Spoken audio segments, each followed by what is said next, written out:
Hey guys, in this video, we'll show you how to back up OneNote. There's multiple ways. First, come here at the top left and click on File, okay? And then here at the bottom, very bottom, you will see Options. Go ahead and click on this, and then I want you to click on Save and Backup. Now here, you see the backup section, right? You want to make sure this is toggled on. Automatically back up my notebook at the following time interval.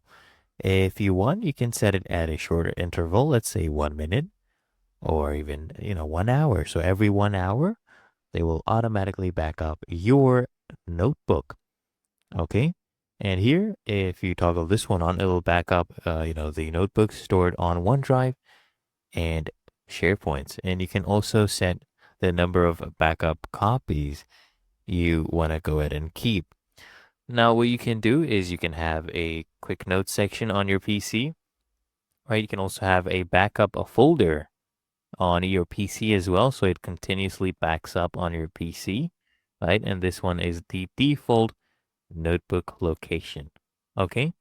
Just make sure these are toggled on. And go ahead and click on OK, and there you go. Really that easy and simple. Just make sure you restart OneNote so that these changes take into effect. Okay?